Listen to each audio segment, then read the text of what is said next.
Jason Jones, the professor, what he would do in an expansion draft. We'll use the Kings right now. I'll ask him about the Lakers too. We'll use the Kings.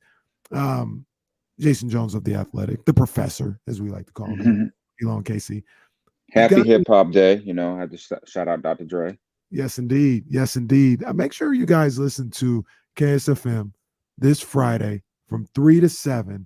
Myself, Damian Barling, we're hosting a 4-hour hip-hop show, playing all the top hip-hop songs from 1973 to today. Like, yeah, we got them all on there. Like, the mix is going to be crazy. So 4 straight hours. You got Kool Herc, you got Drake, you got LL Cool J, you got Kendrick, you got Queen Latifah, you got Nicki Minaj, everything in between. Listen, you got Vanilla Ice on there? Maybe. I probably wouldn't mix him in there, but he's hip hop, right? He is hip hop. I'm just asking because if you're gonna go all through 50, you got to get everybody in there. You got it.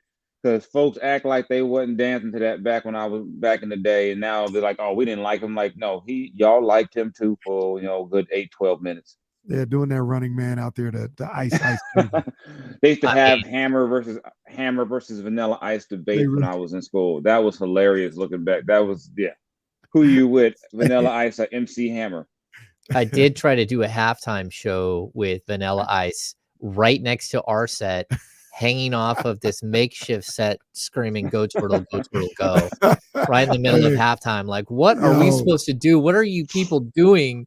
Like, he's hanging off the side, like his Ninja Turtle song was huge. I ain't gonna lie to you, I forgot about that. Go Turtle, go Ninja, go Ninja, yeah. Go. Like that was a pretty big song at the time. Just like Hammer, people forget about his Addams Family song. That was a huge song when he did this Addams Family. Yeah. They do what they want to do, say what they want to say, live how they want to live. Oh, y'all don't know about that. Y'all don't know about that. Stop playing. Now we're going back. See. I never thought I would be part of this discussion, but let's go. Corners of the Culture with James Ham. But no, we just got done. We were somebody asked a question on Twitter that was pretty interesting about if they have an expansion draft, what 8 players from your favorite team or the team you follow or cover would you protect? We were talking about the Kings, obviously, and we got to 7. It was Fox. Well, I got to 7. James has his 8 ready to go. But Fox, Sabonis, Monk, Herter, Keegan, Davion. I said Harrison, and I said I was trying to choose between Trey Lyles and Sasha Vezenkov. James said he will leave Harrison unprotected because he doesn't. Maybe. I don't want to 95.7 misquote him here, but he said maybe he will leave Harrison unprotected because he doesn't think an expansion team would take on that contract. Like, that makes sense to me. Like, I understand what he's saying. You don't have to go through all 7 if you don't want, but who would you maybe leave unprotected on the Kings? You see, the thing is, in today's NBA, Harrison's contract isn't crazy. So maybe I think, I mean, of the guys you named, the 2 I'd take my chances unprotected would be Trey and Davion. See, I wouldn't leave Davion unprotected. I think they would. Davion. My only logic with Davion is just this: he's your backup point guard.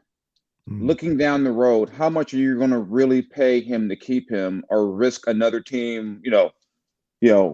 So if you're not going to pay him big money to keep him, it's just I've seen that type of logic before in expansion drafts. So it's like, you've got a lot of money invested in De'Aaron. De'Aaron's going to get another nice, well-deserved contract. How much money do you want to tie up in point guards? Yeah, and then, and really, how much are you, much as I like Davion as a player, you're not playing Davion 30 minutes a night. Right. So I could see that being the type of guy where you'd say, you know what, we like you, but we're not going to commit another 4 or 5 years to you unless it's at a really, team-friendly deal. And Davion's not going to say, okay, I'm not going to give you guys a hometown discount to play 15 minutes. Right. Yeah. Well, and I would ask you, Jason, because we know your Laker affiliation with Kobe sitting over the top of your head there. After Austin Reaves, would you protect any other Laker, or is it just Austin Reaves and you protect him and let everyone else go I mean, it's pretty obvious. You protect Austin at all costs. at all Then, costs? and then You protect maybe, him 7 times. then maybe LeBron and AD, just maybe. I think about protecting those two guys, and from there, take everybody else. I mean, but clearly, if you're Rob Palenque, you're going through your list. It's Austin. Yep. Then LeBron, Austin. then AD. Yeah, you're like, man, how do we do this? How can we make it to where Austin could never leave? After we lost my boy Caruso, that was Caruso. That was point guard Alex Caruso. Yeah, that was my guy. Ever since that day in summer league when they were all hyping up Lonzo and De'Aaron, and I was like, who's this guy? I'm like, that's my guy right there, man. Y'all, Lonzo might be all right, but that's my guy right there. I mean, a guy in his 20s with his receding hairline. Oh yeah. Fit right up my alley of guys I was gonna be a fan of. So, in all seriousness, I like Austin Reaves a lot. We've been talking about it the last couple of days. This guy's on the U.S. national team. Wait a minute. Wait just a minute. Austin Reaves is on the USA national team. What? He's a starter on a playoff. So was Bobby Portis. And what we were saying, the reason why it came up is Kevin Huerter had better numbers than Austin Reaves, and he's a year younger, I think. And I'm not even saying that to say he should be on the national team, but nobody's even had a half thought about Kevin Huerter being on the national team. And Austin Reaves ain't even on the select. They ain't had a half thought about putting Huerter on the select team. And Austin Reaves ain't even on the select team. He on the national team. That's because for the last 7 games they played, no one remembers Kevin Huerter. And That's crazy. Did he play after mid-April? I mean, Austin Reaves sealed his fate when he hit that half court shot in Game 6. That was the one that put the nail in the coffin. Steve Kerr said, "I've got to have that guy on my national." Yeah, he was like, Kevin Huerter wasn't even his scouting report against the Kings. He was like, we're going to leave that guy open. We're not worried about him. He saw Austin Reaves and said, yeah, we got to get that guy. America needs Austin Reaves. They need Hillbilly Kobe. Well, America's Hillbilly Kobe. They probably do feel like they need Austin Reaves. I'm going to tell you that right now. They probably do feel like they need. They're getting Cooper Flag. Cooper Flag coming right down the way. He's coming next year. Hey! Remember the internet claimed that Cooper Flag talked trash to Bradley Beal in a pickup game. I said, we're really at a low part of the news cycle for basketball. Breaking news: player talks trash in pickup game. I'm like, this is right up there with the whole they're double teaming in pickup. I'm like, oh, I don't care. It's August. So what? And then on top of that, Cooper was like, that didn't happen. Don't let the facts get in the way of a good trending story. That's right. I mean, remember, isn't Jonathan Kuminga like 7'6" now? Oh yeah, so there is that. Well, I think that's one of the McDaniels. Jaden probably. I think it was like, he's been in the lab. It's like he's 6'11". There was the other one of him, I think, too, where it's like he's been in the lab. It's like he literally just braided his hair. Like he looks no different. They're like, look at him. He's on like he's now 7'2". They show him and he's got a fro up here. You're like, oh, look at him. He's putting in work this summer. It's like, okay, I guess. He's been in the lab. That's awesome. Like I said, they're just grasping for content now. It's like, I don't know. Hey, that dude went to the store. Let's read into that. He's shopping in LA. Maybe he wants to play for the Clippers. It's like, no, he just got done working out and went to Ralph's. Calm down. I think we got to ask you about last week. We got into this debate. Grant Hughes wrote that Domantas Sabonis is the most overrated player in the NBA. Like, where are you at with this? Oh yeah, we talked about that last week, and I was just confused by the list.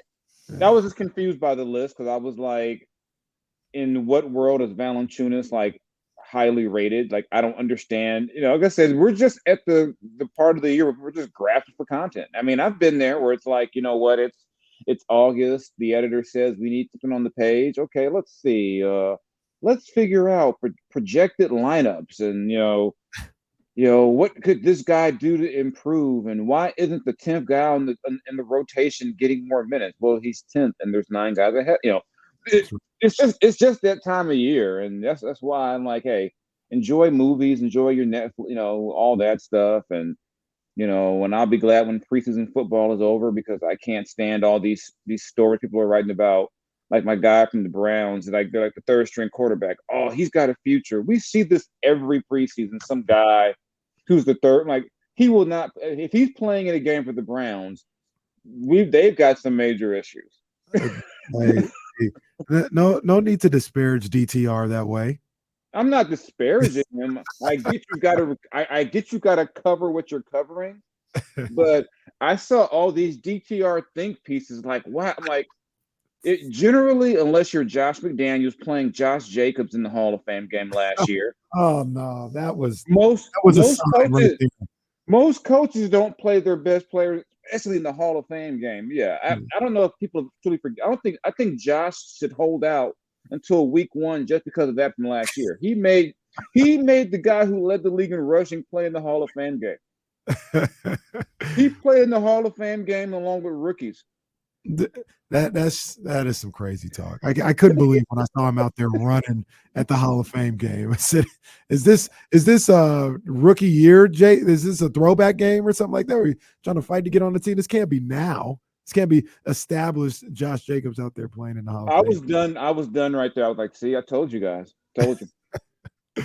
So, do you have any confidence in this year? We just got done talking to our guy Scott Gobranson, Silver and Black today, and just trying to find some type of positives. I do think they have talent on the squad. Obviously, I don't know if they have talent on the sidelines, but they have talent on the team. Do you see a scenario where they get into the playoffs, the Raiders? At the moment, no. I would love to be wrong. I would really love to be wrong, but they're not better than Kansas City. They're not better than, I keep calling them I'm going to call them San Diego, because that Orange County, LA don't want them. They're not better than the Chargers on most weeks, unless the Chargers do their annual, we're going to stink for half the season thing that they like to do, which they probably will do. Yeah. And I just find it hard to believe that Russell Wilson can be any worse than he was last. I can't see him doing that back-to-back years. I mean, maybe Hackett was just that terrible of a coach. But even if they say somehow, hold on, my kids are having a little fun right now.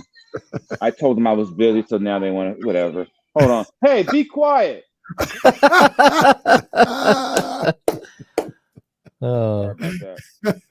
Yeah, but they don't go back to school till next week, so they're just going to torture me. But I'm gonna have to feed them and everything still, I guess. But but yeah, I just don't.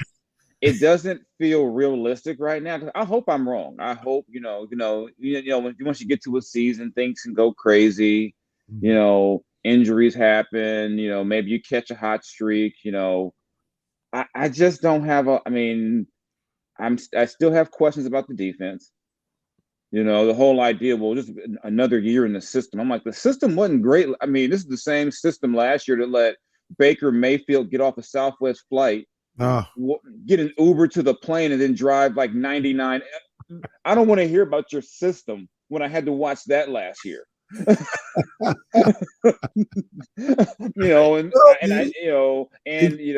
what you want about Derek Carr. I don't think Jimmy Garoppolo's terrible, but in terms of throwing talent, he's not as good as Derek. You're running, you got a rookie tight end. The tight end kid's clearly talented from everything you read, but he's still a rookie. And like I said, he has like 9 slot receivers.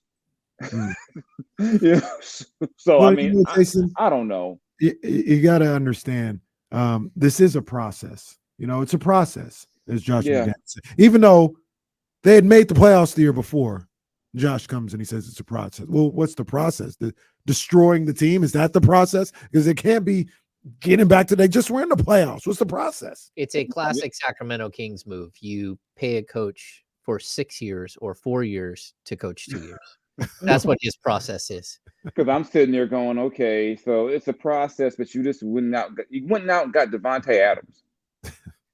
It's a Devontae's not like 23. I don't think he's there to like help them rebuild. You know, then they had re-signed Waller, and then I don't know what they're doing. I mean, I really don't. I mean, I don't understand it. You know, you gave Chandler Jones all this money, then tried to convince us all that he's such a great run defender when like no one ever was like, you know what, Chandler Jones, one of the greatest run defenders in the league. No one ever said that. You know, and when you've got to try to convince the public and the media how good a guy on defense is playing based on stuff like that, he's not having a good year. Right. No one signed Chandler Jones to be a run stuffer. Yeah. So I just, if it wasn't for what's his name, my man and Mac Jones, throwing the ball to Chandler for God knows why, that's one less win they have. I mean, right. Yeah, I like I said, I really want to be optimistic. I really want to hope that, but I got to be realistic. I'm like, that's a 6-win team I see. Yeah, I think you might even be generous. I mean, when you look at all of the other factors with their division and everything else. Jason, getting back to basketball, where do you see the Kings this year? We've seen them go through the offseason. Their roster is all but set at this point. Some minor tweaks and turns here. But this is a team that finished first in the Pacific last year, and most experts are picking them to finish fifth in the Pacific, to not be anywhere near where they were last year. But it doesn't look like a team that should take a big step backwards. I don't know if they take a big step backwards. I think it's more so that everyone's assuming the other teams around them won't have all the injuries. I mean, the Kings had the perfect storm of playing well, not having a major injury to a major guy. And I expect Sabonis play through that hand thing was big for them. Meanwhile, I don't know, Ty Lue was trying to convince his two best players it's okay to play in the regular season. And then, LeBron and AD missed a bunch of time. Steph misses a bunch of time. The Suns have all their, so I think a lot of it has more to do, I think everyone's banking on those teams being healthy. But, I don't think anyone else will bank on, I don't know what happened with Dallas. I mean, well, Kyrie showed up, and as that one scout told me, watch this. He's like, because he was like, be glad he's not on your team. Watch what's going to happen in Dallas. Oh. And and I just think it's more so about you look around you. They say, well, Phoenix can't be worse than them. They've got whatever they've got 4 legit guys. You would think are at least 3-4 stars. You would think the Lakers with that team they had last year to finish the year all back. Denver won the championship. I think, but I think they're going to, they're going to suffer from the fact that, you lose a key guy like Bruce Brown. But I think it's more so you expect more of the other teams. And like I kept saying last year, if they don't figure out how to at least be top 20 in defense over the course of a year, it's hard to maintain. It's hard to kind of bank on them being better than, I think they could be, if I look at the Pacific, which is still weird because people don't talk divisions anymore. I see a world where they could be better than the Warriors. I just think the Warriors have got some. I just didn't think the Warriors. I mean, everyone's talking about Chris Paul. I think if your big move is we need to upgrade our second unit with Chris Paul, I just don't. That doesn't scare me. I just kind of could it go well? Yeah, but you're also adding a guy who's almost 40 who's been injured a lot. Over the last 5 years.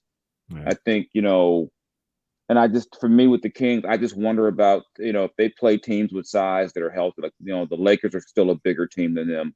Phoenix, I don't really know what to make of them yet because I don't really know who their point guard's going to be and how they're really going to run that. I know everyone said, well, Book can handle the rock. And I'm like, remember when they were really bad, Devin Booker was their point guard a lot of those times because they didn't have anyone.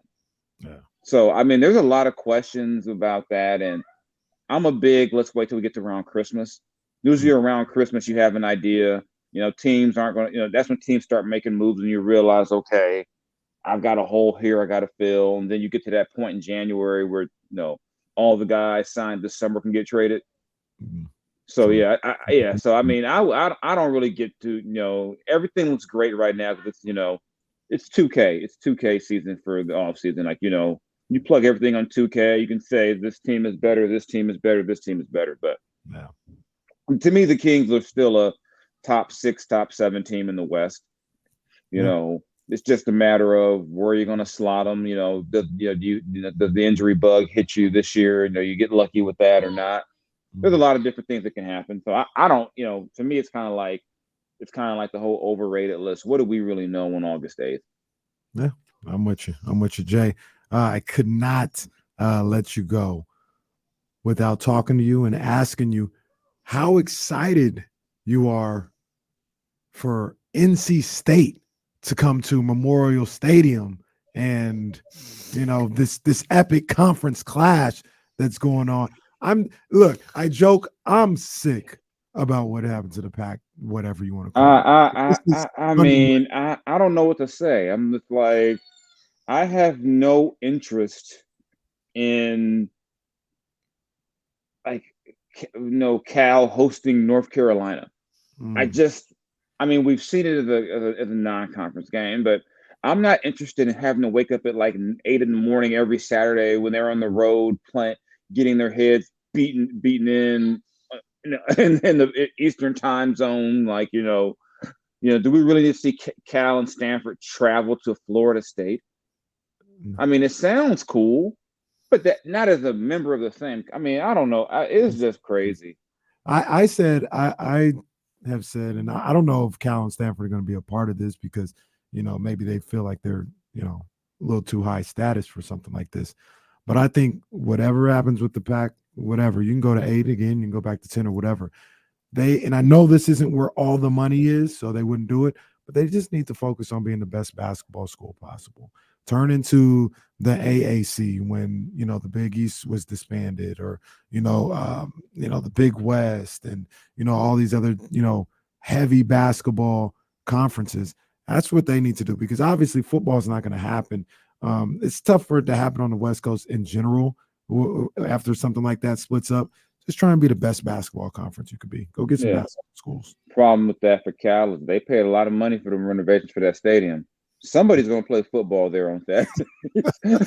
We're going to have somebody playing there. And, and that's kind of the tricky thing about for them and Stanford. If you take away football, you could probably find some basketball fits, but it's football and the Olympic sports that are tough because, if you put Cal and Stanford against St. Mary's and like Fresno State and San Jose Olympic sports, they're going to just run. There's not going to be any competition.